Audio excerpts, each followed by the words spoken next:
Okay, we are going to pivot to our keynote speaker, Cheyenne Perry, who's with the Mauna Kea Watershed Alliance. Cheyenne is the first manager of the Mauna Kea Watershed Alliance that began in 2011. He's a product of this university here. He's a bachelor's and master's degrees from University of Hawaii Hilo. So I'm going to just turn it over to you, Cheyenne. Thank you for being here.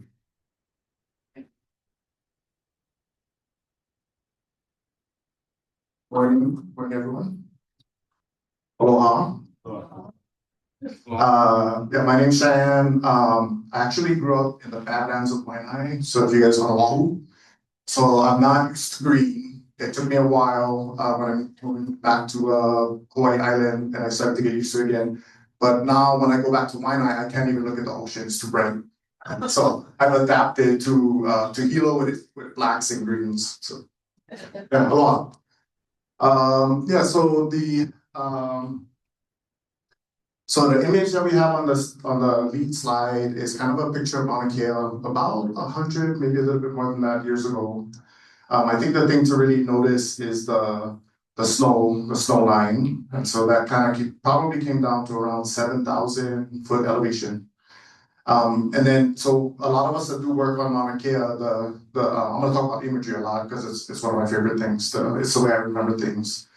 But the imagery is the image of Poliahu sleigh. For anybody who's heard about that, basically what that is the mamane, the yellow flower of the mamane forest wrapped around the top of Mauna Kea. And so for a lot of us that work on the mountain, that is the imagery for health, productivity, connectivity, and resilience. And so a lot of times as we walk down along this path, which can be challenging, it's just recalling that image.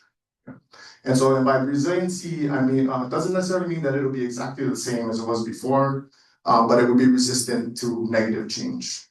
Yeah. So yeah, beautiful Poliahu on the mountain. Did you guys see the image in the movie where it looked like Mauna Kea was red? Yeah. So there's a famous story that has to do with the relationship between Kukahahula, who was the lover of Poliahu. So their kinolau, or their body form, is when the sun is raising up and there's snow on the mountain, and that turns red. So that's the reminder of that love affair between those two entities. Yeah. Yeah, so we got a team of around 7 right now. We're looking to have about 9 people within the next month or two. And most of us, we're place-based, but we're also on-the-ground management, so we don't have a lot of people that stay in the office. I'm the one that stays in the most. So most of the funding we receive goes directly into work.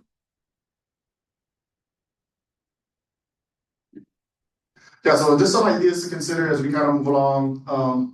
And for the people that I spend a lot of time in the vehicles with, doing ho'oka'i and stuff, these are things that we talk about a lot. So one of the ideas is konohiki, right? So that's the land manager in ancient days. But if you break down that word, it actually means to invite possibilities. So I'm just suggesting that if we together create the elements for success, then that'll automatically happen. So it's kind of laying the groundwork for it. The white elements, which are super important up on the mountain, including snow, the mist like lilinoi, the dew that collects on the morning grass. Those are all different white that can be utilized to feed our plants and the birds. It also means blood, right? So it's the light-giving elements. The idea of hana, or practice, in the way that we approach our work, it's going to be different for all the places that we work in. But it's through the relationship, the back and forth with the space, that you create that practice that's right on point. Mo'olelo, which means story, but it also can mean mo'o means succession as well, or continuum. So we see that on the mountain all the time. The ki'i, or the imagery that we kind of put in our heads to see the successful. So, we plant one tree, but do we see that tree becoming the forest? Kind of having that end result in your mind. And then finally, the idea of kumokuhali'i, Ku being the forest god, and Moku being the island, and then Hali'i means to spread across the landscape. Hali'i is also you guys know when you make imu and you put the layers down, that's also called Hali'i. So it's that imagery of starting in a place and from there spreading out across the landscape. Does anybody recognize the image on the bottom right from a recent show? Yeah, with Jason Momoa, Chief of War. So yeah, in the beginning, the very first scene is them giving awa to the shark, kind of knocking him out. Yeah. So the imagery, I guess what I'm saying with that image is that a lot of this information is just out there. We just have to recognize it and then bring it back up to the front. And then of course, Poliahu, top right.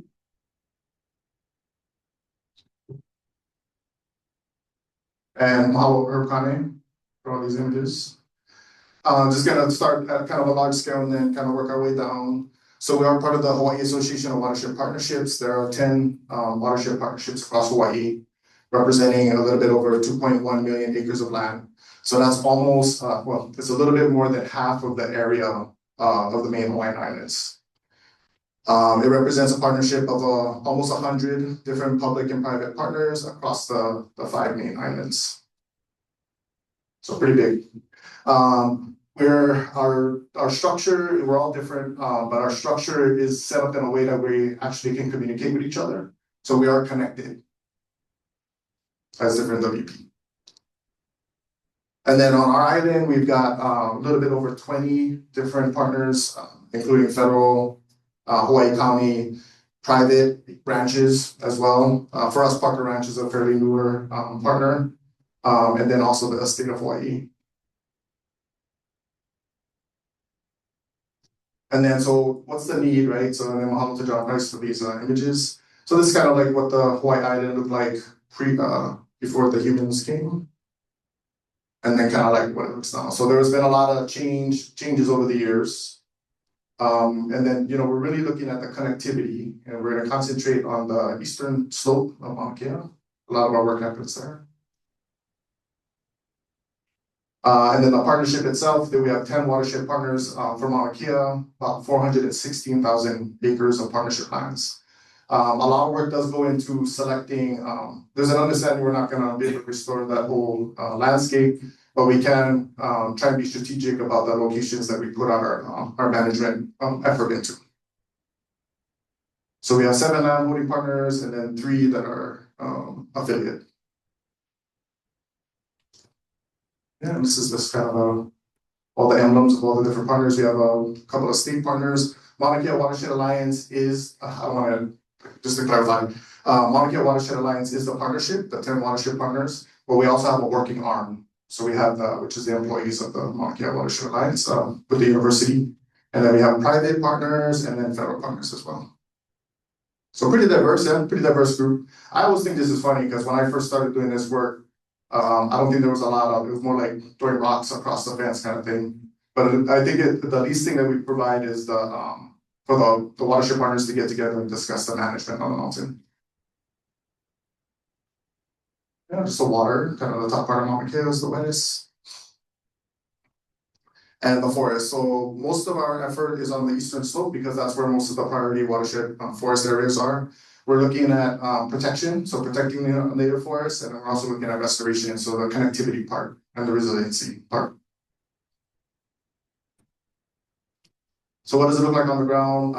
Fencing and managing feral animals, controlling those weeds and keeping an eye on it, monitoring the management, and even to improve our own practice. We can add on restoration, which is more expensive, which is the planting of the trees. We do environmental education. This is the way we kind of keep connected with our communities and support workforce development. And for us, one of the more recent activities that we're looking at is the wildfire mitigation. Okay, so we're just going to talk about our three main projects. So so it's interesting that we were talking about, so Hakalau, all of our projects are kind of right adjacent to the Hakalau Refuge on Hawaiian homes, as well as partnership projects. So this is the Aina Mauna Legacy Program Plan, which is DHHL, Department of Hawaiian Homelands. This is a 100-year plan. And it's also a very diverse plan. So kind of when Hawaiian Homes got it back after Parker Ranch leased the area, this is the plan that they came up with. So it's very diverse, which I like. And then the areas that we work in are Kanakaleonui Bird Corridor, the man with the big voice. He worked with Umi Aliloa, famous chief on island. And the whole reason we're doing that, which ties into the video that we're watching, is that this is intended to be a ladder or a bird corridor for birds to get above the mosquito line.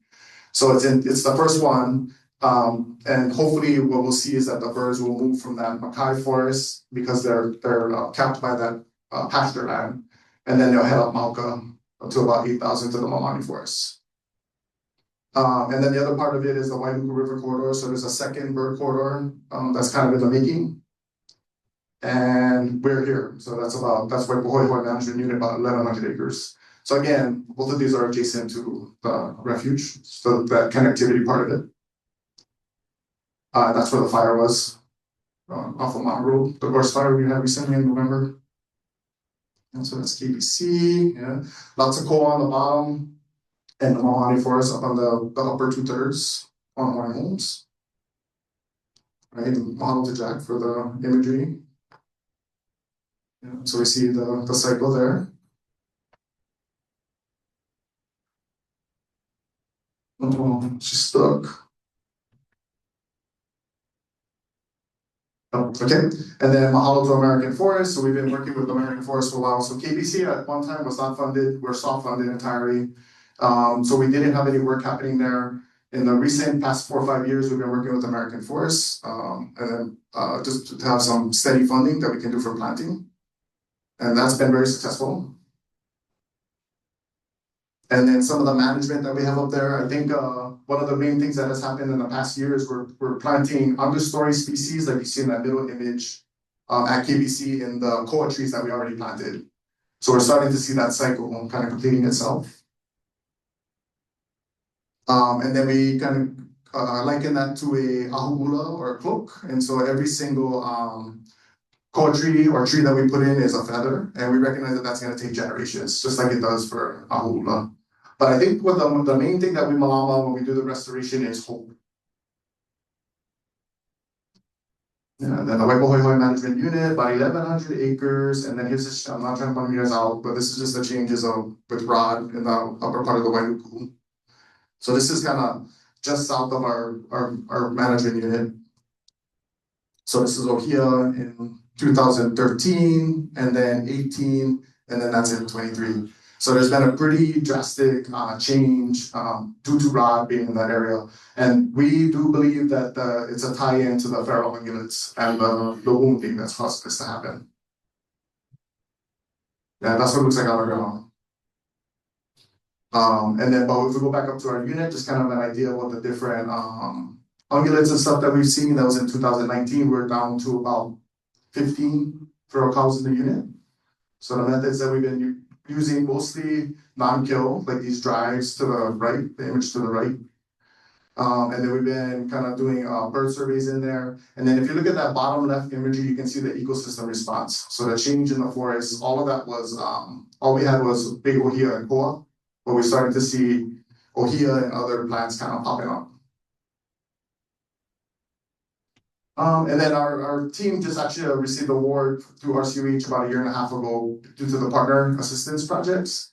So one of them being Kakalau Refuge, we did the Frog Pond project, DHHL, the Wahoo Protection Unit, and then we're also working with DOFA, with the Wahoo Management Unit that's in the Hilo Forest Reserve. And so these are all areas that are kind of adjacent to the refuge. One of the really cool things about the Wahoo Protection Unit, we haven't seen a wahoo there for tens of years. There was a sighting that was made maybe a year or two ago. And if you can imagine, like the birds used to blanket the skies. We put in this unit, and then last year we had at least a few burrows, and then also fledgling. So, and then we start to think about, again, the connectivity, the idea that these birds actually flew up to these high elevations, 10,000 feet, and they, of course, they poop, which would be from the fish that are out in the ocean, and that's what fertilized the forest. And that's part of what created that mamane, that yellow, strong mamane lane. So we're really looking at the connectivity as a big part of the restoration. And then the Mono Road fire, about 2,000 acres. We're gonna have a little bit of a get together to talk about that. And then you can see that's just at the headwaters of the river. This did happen, but it could also be an opportunity to flip the gorse ecosystem. Yeah, so this is just kind of when we're thinking about that idea of the lay, right? So we got the different kind of the work we're doing now, the work we're working on currently and then into the future, and then some of the work that we're looking at in the next five years. So yeah, just thinking about the Momani Lay, the connectivity of the work that's happening on the mountain. And then in the future, what we're looking at doing is we want to kind of start to work more with our Makai partners like Omeme schools, and then start to work more with the ranches like Parker Ranch and Kukau Ranch. But they're also doing their work. So Parker Ranch has a bunch of restoration that's happening in their Mauka lands. And then of course the state is working with the Mauna Kea Forest Restoration Project. So we do have like a good, nice connectivity across the upper part of the Mauna Kea landscape with active management happening. Okay, mahalo. Last slide, I just wanted to mention we did get some funding for planning. It's a water smart grant. So in the grant, we're going to be redoing all of our management plans. We're going to redo an action plan. And then at the very end of that planning process, we're going to have a wildfire protection and post-fire kind of mitigation plan, hopefully for about 416,000 acres. So, we are trying to think about the future and then how all the partners are kind of connected to each other. I'm going to end with a Kana and Iheu story. Does anybody know Kana and Iheu? So Kana's a famous Demai Akua that grew up in Pi'i Honua. And so he was looking across his mother lived here in Hilo, and she saw this turtle that was out in Hilo Bay, kind of by Moku'ola. She was curious and she went out there and she was abducted by these Molokai chiefs. So Kana and his brother Niheu actually went over to try and save her. On the way, they were just passing Molokai when the Molokai chiefs were trying to push a boulder. Have you guys heard this story? Trying to push a boulder over and crush the ba'a that they were on. So Kana is a rope boy, so he's able to change his body. He basically reached across the landscape onto the beach, grabbed a pebble, and stuck it under the rock and stopped that boat from rolling down onto their canoe. So I think the moral of the story is that if you put the right resources at the right place at the right time, you can have a big impact. And so I think that's what we look like. But often with management, we're just looking for any pebble, right? Like, well, I'll take that crooked one that's kind of weird on one side. I'll just put that up there for now. But yeah, so that's the idea with a lot of the work that we're doing. Another part of the story is kind of talking about Kana reaches across the landscape. He's fighting with the Molokai chiefs, and this is going to lead into our next conversation. Fighting with the Molokai chiefs, he reaches across because he's hungry, and he comes back to Hilo to be with his grandmother Uli. And Uli starts feeding him, but he forgets what his purpose was. And so he's eating, and he forgets that he's supposed to go over there to figure out how to defeat the turtle, Hapu.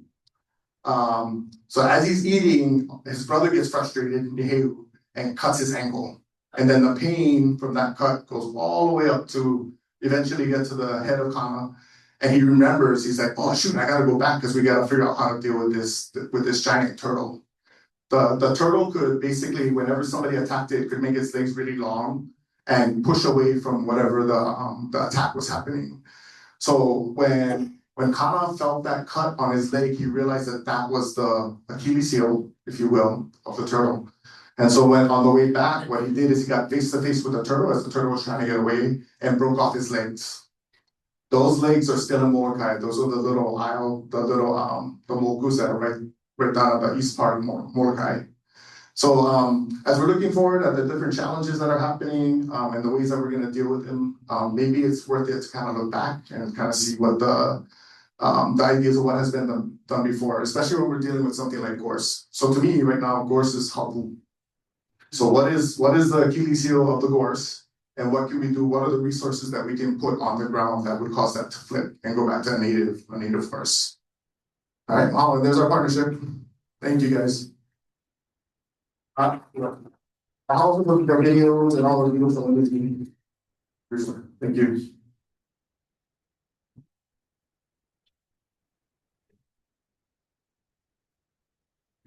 Thank you so much, Cheyenne. I want to say just a couple more things. You know, the Mauna Kea Watershed Alliance represents the future for the ecosystem. We can do everything we can in these individual parcels, including the refuge, but it's not enough. And I look forward to the friends getting more involved in working with the Mauna Kea Watershed Alliance. We're already talking about helping them to put up a water tank up in the corridor, and I look forward to other projects like that. So thank you so much for being here and giving this presentation.